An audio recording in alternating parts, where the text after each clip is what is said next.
Next up, let's go to our number 13 team. Caleb Miller, who did you have here? Well, we together had the Golden State Warriors, or should I say the San Francisco Warriors? What are they known by now? Golden State still, right? Yeah. Okay, cool beans. Okay. We had the Golden State Warriors, 13th. Last year they went 15-50, but they added a guy named Stephen Curry this offseason coming back from injury. Klay Thompson got hurt again, still out. Added James Wiseman through the draft. Scooped up Kelly Oubre. Great vet guys with Kent Bazemore and Brad Wanamaker, a.k.a. the best free throw shooter in NBA history. Seriously, look it up. I think they added a bunch. Amir, how do you feel about their offseason? I really like their offseason. If you guys heard me earlier on, I don't know whose it was. We were talking about it on a different podcast, but we were talking pretty much. I mentioned how I really like Kelly Oubre, really liked Kent Bazemore signings. I thought those two are really interesting signings for them because of the fact that they lost Klay. James Wiseman, I mean, we'll still see what's going to happen with him. There's not much guarantee that he's going to be that big man of the future for the Warriors, especially given the fact with how weak this draft is. We'll see, though. That roster is interesting in the fact that Steph's going to come back this year. Draymond is going to play a lot more this year. Draymond pretty much took the year off. I don't know how many Warrior games he watched, but the dude was acting like he was on his break half the time. He did not care. He did not want to even show up. Can you really blame him, though? Yeah, I can because, hey, you're getting paid in the NBA. Yeah, your team sucks, but I'm sorry. This is the culture of NBA babying. Oh, sorry, you don't have a championship roster. Yeah, you can go take the year off. Like, no, I don't think that's smart for himself. For the Warriors, great job. You guys tanked. Hey, you got yourself a top 2 pick. But for Draymond, man, at least boost your stats. Boost your career stats. True. He should have probably played and just had fun with it. But imagine Golden State's luck if he got hurt too. That's a good point. I think a lot of that had to probably go into consideration that, hey, Draymond, we don't want you to get hurt, so just relax. Don't go too crazy. Losing Klay really hurt for them. I mean, a lot of people had them as contenders to go against the Lakers this year, and losing a guy like Klay, super painful for them. I know a lot of Warrior fans were talking about, hey, I want to go get Giannis. I think we're going to get Giannis. So many people in the Bay Area were saying we're going to get Giannis. And the trades I saw out there were ridiculous. They thought they were going to get him for Wiggins and first-round picks and a bunch of garbage that, again, Caleb, when you want to make a trade, right? Let's say you're the GM. If you are the Boston Celtics GM and I'm the Kings GM, what I want to do, and this is actually a Monty McNair philosophy, is what would the other team want? And what would I say if the other team is offering me that trade? So a lot of time fans don't think of that, and especially Warrior fans. They thought they were going to get Giannis. Unfortunately, they didn't. Now the road is tough. Giannis signed his extension. Klay is out. Steph is 32. The road for the Warriors looks tough. It's not favorable, really. I think when Giannis signed that extension, I feel like a lot of fan bases got upset. But I feel like Warriors fans got super upset for some odd reason. It didn't really make sense. Like, the Andrew Wiggins stuff for Giannis, I mean, that's if Giannis says, like, I want out, like, I'm not signing anything for you, I'm not helping you out, like, get whatever you can or something. Like, that's the only way you can make that sort of a thing even be talked about, but, like, there's no way that would have happened. Plus, just be grateful you guys got Kevin Durant during that time. Like, you guys should be super thankful that all happened. But instead, they're like, no, we want more. And I understand that perspective of everything of saying, like, well, we already won this much. Let's see how many more we can win. But I don't know. We're not talking about the Bucks right now, but I'm happy he stayed.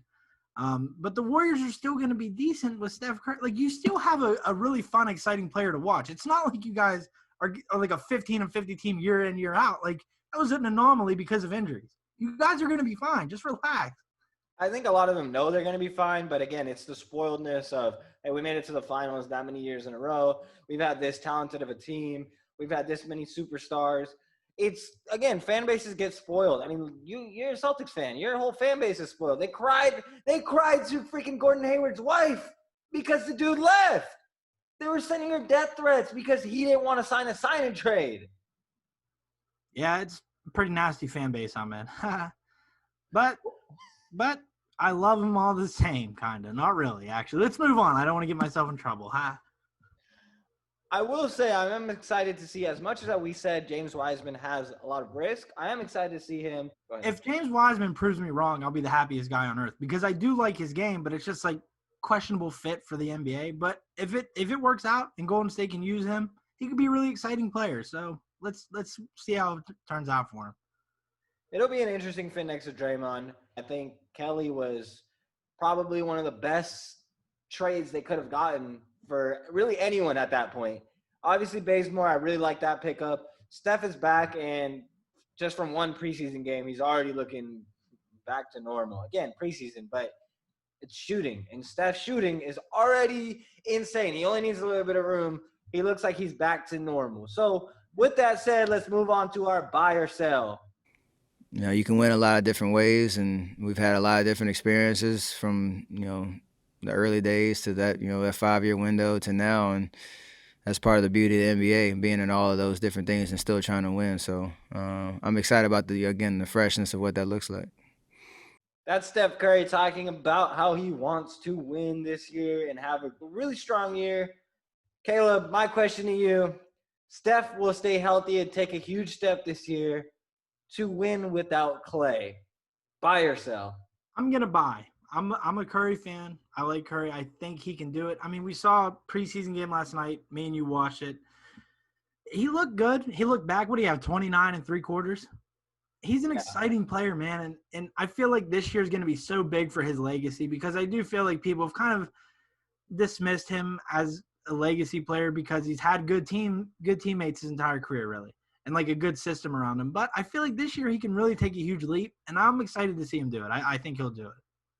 I'm excited as well. This to me reminds me a lot of kind of when Tom Brady left this year to go to the Buccaneers. It's the same situation for Steph with being with the Warriors, having Steve Kerr there, and having Draymond there. But it's kind of like where Brady left to the Patriots to go prove himself because a lot of people were saying, hey, he is not a guy that can win on his own. Belichick is doing this. It's a system, blah, blah, blah. And a lot of people say the same about Steph. I mean, this past year, people are saying Dame is better than Steph. And that's like, we're just relaxed. Like, I get it. Dame has had a hell of a year.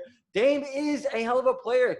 To me, Dame is one of the most underrated, overrated players of all time. People severely underrate him, but at the same time, they severely overrate a lot of stuff he does. Yeah. And Steph is the same way. Steph is very underrated, I think. More than overrated, Steph is underrated. Yeah, some people overrate him, and some call him a top 5 player of all time. That's a little bit of a stretch to me.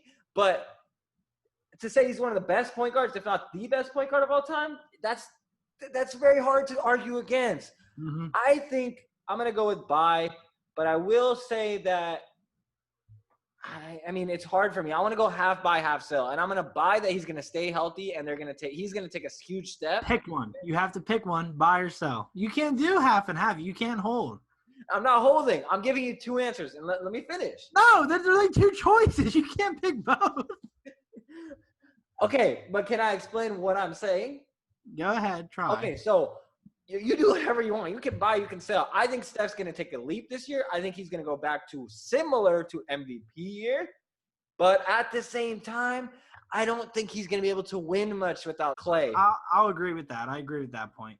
That roster is just so young. James Wiseman is young. Kelly Oubre is still a young guy. Like, a lot of people see him bounce around the league, but he's 25, 26 years old? He's not even hit his prime yet.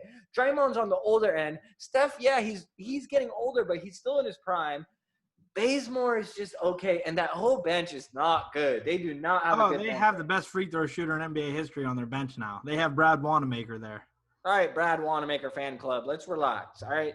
Let's move on. Let's go to our second buy or sell. I am not of the superstar status of a KD, but I can be just as effective with this group of people because we can flow together and work together to achieve one goal. So right. I mean, that's really my mindset here. I want to eliminate all doubts about how great this organization is and how they have already laid the foundation to be great in the future. So that's it. Well, Kelly Oubre is hyped to be on the Warriors this year. Poor guy has been traded around. He's been bounced around like a freaking rag doll. My question to you, Caleb, the Warriors saved their season by trading for Kelly Oubre. Buy or sell? I mean, like, here's the thing. Like, are they going championship or bust for their terms of saving their season? Or if they're trying to save their season in terms of, like, going to the playoffs?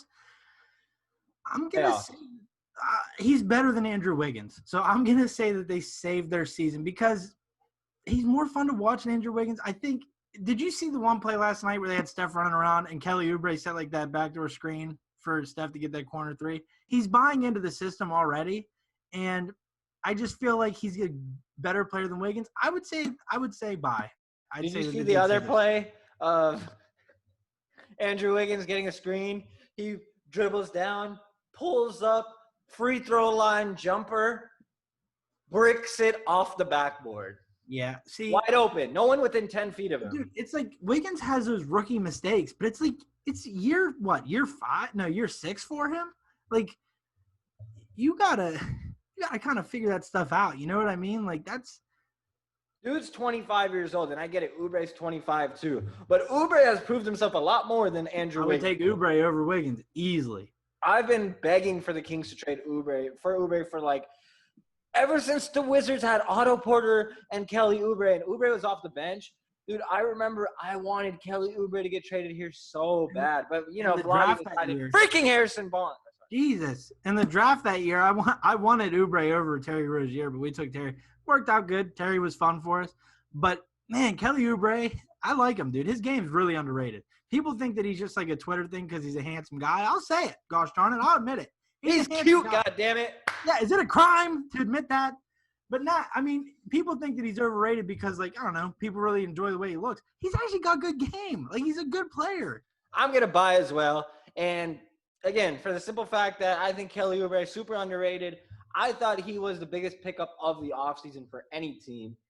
Huge pickup for them. I really like what the Warriors did there. That's a guy that brings spark. Did you see the way the bench reacted when Kelly Oubre throws up a dunk? Like, that gets them going. That gets them excited. And that's a guy that can provide a spark. He's also a defensive spark, too. That guy plays defense, right? Wiggins was supposed to be a good defender. Wiggins can't guard his own freaking shoelace, all right? So, to me, I really like it. I'm going by. If you're talking about, again, saving the season for a championship, hell no. But if you're talking about for the playoffs, then yeah, I'm going to agree. Next up, let's go to Steve Kerr and what he had to say about this year. It's a shortcut this year for obvious reasons. So we just have to adapt. I doubt in 2 weeks we're going to have guys ready to play big minutes. So probably means we're going to play a lot of people. So everybody's got to be ready to roll. There's head coach Steve Kerr, Caleb, your white brother. How do you feel about him? Buy or sell? Steve Kerr's legacy will take a hit if the Warriors are a bad team this year.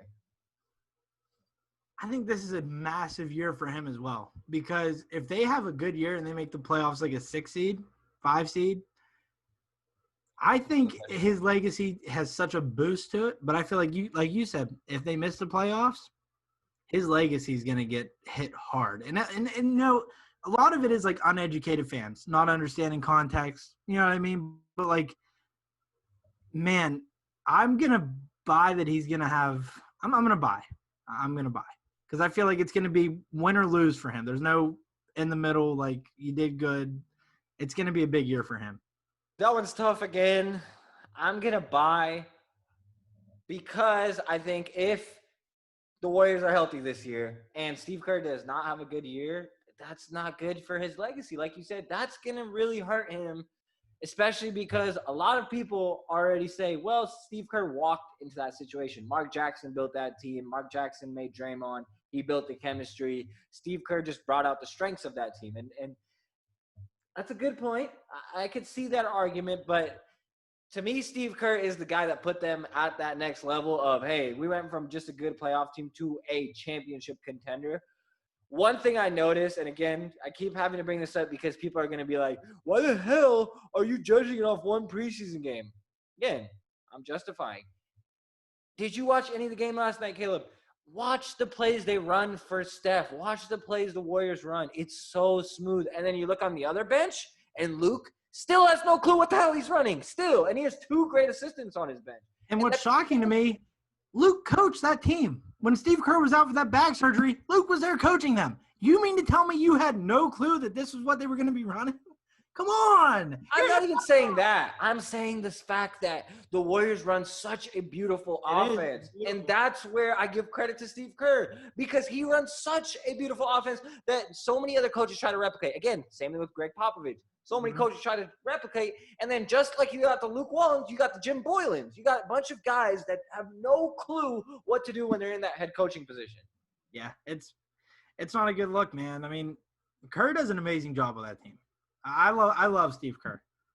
Yeah, I still think it will take a hit if they miss the playoffs this year, though, because this is a big year for them. Warrior fans are especially reactionary, too, and I know a lot of them that will be upset. Obviously, there are a lot of smart ones that I know that are going to be like, dude, you can't blame Steve Kerr for injuries again.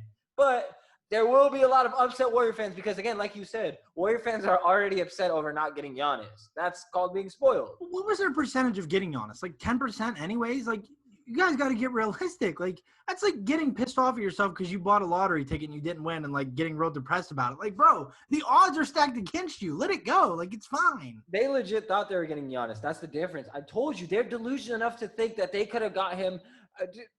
I'm not. Nah, Relax. Let's move on. Let's move on.